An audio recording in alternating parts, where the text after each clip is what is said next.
Hi friends, welcome to my channel. ಇವತ್ತು Sankranti special ಗೆಣಸಿನ ಹೋಳಿಗೆ ಹೇಗೆ ಮಾಡೋದು ಅಂತ ನೋಡೋಣ. ನಾರ್ಮಲ್ ಆಗಿ ಬೇಳೆ ಹೋಳಿಗೆ, ಕಾಯಿ ಹೋಳಿಗೆ ಎಲ್ಲನೂ ಕೂಡ ಮಾಡ್ತಾನೆ ಇರ್ತೀವಿ. ಆದರೆ ಸಂಕ್ರಾಂತಿಗೆ ಗೆಣಸಿನ ಹೋಳಿಗೆ ಮಾಡೋದು ವಿಶೇಷ. ಯಾಕಂದರೆ ಗೆಣಸಿನ ಸೀಸನ್ ಇವಾಗ ಎಲ್ಲ ಕಡೆ ಸಿಗ್ತಾ ಇರುತ್ತೆ. ಒಂದು 4 ಗೆಣಸಿದ್ರೂ ಕೂಡ ಸಾಕು, ಒಂದು 15ರಿಂದ 20 ಹೋಳಿಗೆ ಆರಾಮಾಗಿ ಮಾಡ್ಕೋಬೋದು. ನೀವು ಯಾವತ್ತೂ ಇದನ್ನು ಟ್ರೈ ಮಾಡಿಲ್ಲ ಅಂದರೆ ಇವತ್ತೇ ಟ್ರೈ ಮಾಡಿ ನೋಡಿ, ರುಚಿ ಅಂತೂ ಅದ್ಭುತವಾಗಿರುತ್ತೆ. ಬನ್ನಿ ಹಾಗಾದರೆ ಹೇಗೆ ಮಾಡೋದು ಅಂತ ನೋಡ್ಕೊಂಡು ಬರೋಣ. ಮೊದಲಿಗೆ ಇದನ್ನು ಮಾಡೋದಕ್ಕೆ ನಾನಿಲ್ಲಿ ಒಂದು ಮೀಡಿಯಂ ಸೈಜು ಒಂದು 4 ಗೆಣಸು ತಗೊಂಡಿದ್ದೀನಿ, ತೊಳೆದು ತಗೊಂಡಿದ್ದೀನಿ. ಸಾಕಾಗತ್ತೆ, ಸುಮಾರಾಗುತ್ತೆ. ಇದರಲ್ಲೇನೆ ಒಂದು 15 ಹೋಳಿಗೆ ಅಂತೂ ಆರಾಮಾಗಿ ಆಗುತ್ತೆ ಇದರಲ್ಲಿ. ನೋಡಿ, ನಾನಿಲ್ಲಿ ಈ ಥರ ಇದನ್ನು ಕಟ್ ಮಾಡಿ ಬೇಯಿಸ್ಕೊಳ್ತಿದ್ದೀನಿ. ನಾನು ಇದನ್ನು ಸ್ಟೀಮಲ್ಲಿ ಬೇಯಿಸ್ತಾ ಇರೋದು, ಹಾಗಾಗಿ ಈ ಥರ ಕಟ್ ಮಾಡಿಕೊಂಡು ಬೇಯಿಸ್ಕೊಳ್ತೀನಿ. ಇದನ್ನು ಬೇಕಿದ್ರೆ ನಾವು ನೀರಲ್ಲಿ ಕೂಡ ಬೇಯಿಸ್ಬೋದು, ಆದರೆ ಅದು ಸ್ವಲ್ಪ ಸಪ್ಪೆ ಸಪ್ಪೆ ಅಂತ ಅನ್ಸುತ್ತೆ, ಮತ್ತು ತುಂಬ ಬೆಂದ್ಬಿಡುತ್ತೆ. ಹಾಗಾಗಿ ಆದಷ್ಟು ಸ್ಟೀಮಲ್ಲೇನೆ ಬೇಯಿಸೋದಕ್ಕೆ ಟ್ರೈ ಮಾಡಿ. ಇವಾಗ ಇದನ್ನು ನಾವು ಒಂದು 20ರಿಂದ 25 ನಿಮಿಷ ಸ್ಟೀಮಲ್ಲಿ ಬೇಯಿಸ್ಕೊಂಡ್ಬಿಟ್ರೆ ಚೆನ್ನಾಗಿ ಬೆಂದ್ಬಿಡುತ್ತೆ. ಇದು ಬೇಯೋವರೆಗೂ ಇದಕ್ಕೆ ಕಣಕ ರೆಡಿ ಮಾಡ್ಕೊಳ್ಳೋಣ. ಅದಕ್ಕೋಸ್ಕರ ಒಂದು ಪಾತ್ರೆಗೆ 1 ಕಪ್ ಆಗುವಷ್ಟು ಗೋಧಿ ಹಿಟ್ಟು ಮತ್ತೆ 1 ಕಪ್ ಆಗುವಷ್ಟು ಮೈದಾ ಹಿಟ್ಟು ಹಾಕೊಳ್ತಿದ್ದೀನಿ.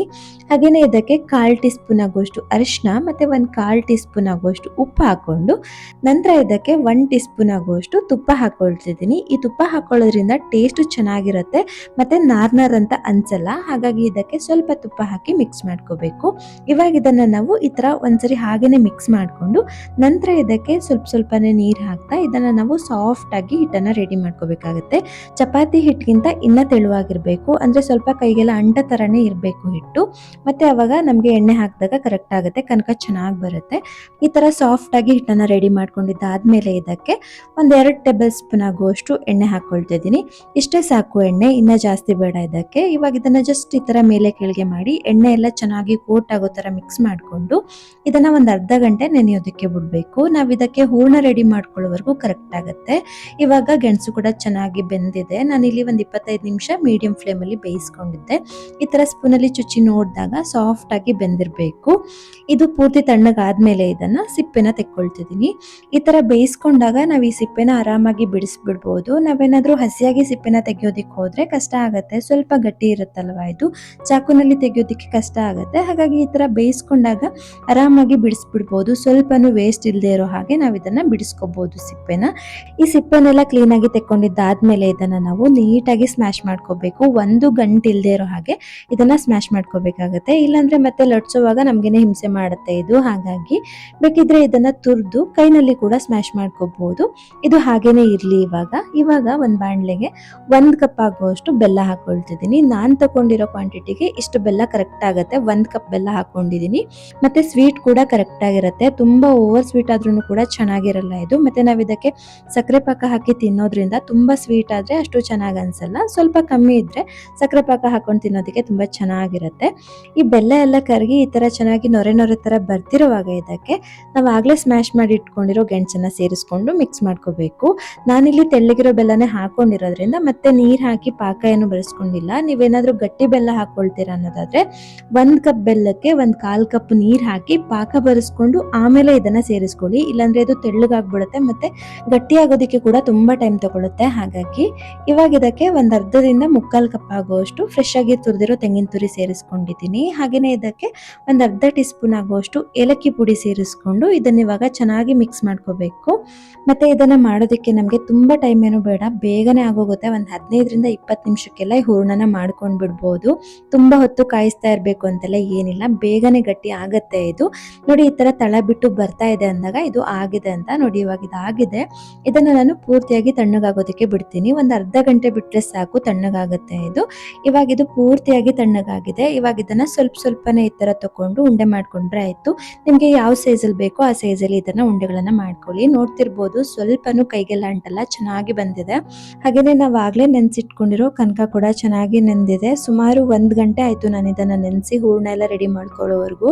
ಇವಾಗ ಇದನ್ನ ಹೋಳಿಗೆ ಮಾಡ್ಕೊಳ್ಳೋಣ. ಹೋಳಿಗೆ ಮಾಡೋದಕ್ಕೆ ನಾನಿಲ್ಲಿ ಸ್ವಲ್ಪನೇ ಈ ತರ ಕನಕನ ತಗೊಂಡು ಈ ತರ ಕೈನಲ್ಲೇನೆ ಸ್ಪ್ರೆಡ್ ಮಾಡ್ಕೊತೀನಿ. ನನಗೆ ಇದೇ ಈಸಿ ಅಂತ ಅನ್ಸುತ್ತೆ. ನಿಮ್ಗೆ ಹೇಗೆ ಈಸಿ ಆಗುತ್ತೋ ಹಾಗೆ ಇದನ್ನ ಮಾಡ್ಕೋಬಹುದು. ನಾನು ಈ ತರ ಮಾಡ್ಕೊಂತಿದ್ದೀನಿ. ಮತ್ತೆ ನಾವು ಹೂರ್ಣ ಎಷ್ಟು ತಗೊಂಡಿರ್ತೀವೋ ಅದ್ರ ಅರ್ಧದಷ್ಟು ಕನಕ ತಗೊಂಡು ಹೂರ್ಣದ ಮೇಲೆ ನೀಟಾಗಿ ಈ ತರ ಸ್ಪ್ರೆಡ್ ಮಾಡ್ಕೋಬೇಕು.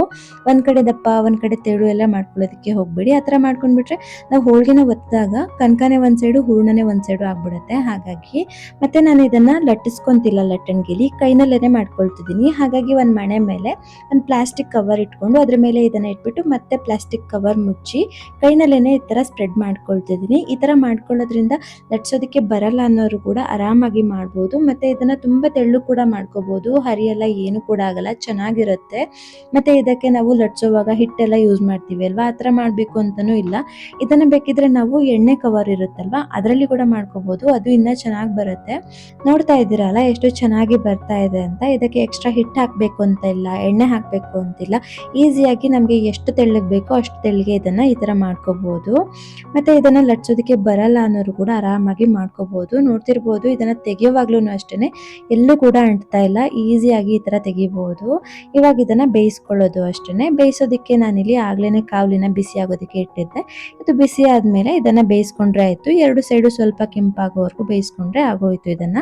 ಮತ್ತೆ ಇದನ್ನ ನಾವು ಬೇಯಿಸುವಾಗ್ಲೂ ಅಷ್ಟೇನೆ ಒಂದ್ ಸೈಡು ಸ್ವಲ್ಪ ಕೆಂಪಾಗೋವರೆಗೂ ತಿರುಗಿಸೋದಕ್ಕೆ ಹೋಗ್ಬಾರ್ದು, ಇಲ್ಲಾಂದ್ರೆ ಕಚ್ಕೊಂಡ್ ಬಿಡುತ್ತೆ, ಇದು ಚೆನ್ನಾಗಿ ಬರಲ್ಲ. ಈ ತರ ಕೆಂಪಾಗೋವರೆಗೂ ಬೇಯಿಸಿ ತೆಗೆದ್ರೆ ಆಯ್ತು. ಮತ್ತೆ ನಮ್ಗೆ ಈ ಹೋಳಿಗೆ ಚೆನ್ನಾಗಿ ಉಬ್ಬಿ ಬರ್ಬೇಕು ಅಂದ್ರೆ ಇದಕ್ಕೆ ನಾವು ಕನಕನ ಸ್ವಲ್ಪ ದಪ್ಪವಾಗಿ ಹಾಕೋಬೇಕು. ಮತ್ತೆ ಒಂದೇ ಸಮ ಲಟ್ಟಿಸ್ಕೋಬೇಕು, ಒಂದ್ ಕಡೆ ದಪ್ಪ ಒಂದ್ ಕಡೆ ತೆಳು ಈ ತರ ಎಲ್ಲ ಮಾಡ್ಕೊಳ್ದೇನೆ ಒಂದೇ ಸಮ ಲಟ್ಟಿಸ್ಕೊಂಡಾಗ ಚೆನ್ನಾಗಿ ಉಬ್ಬಿ ಬರುತ್ತೆ.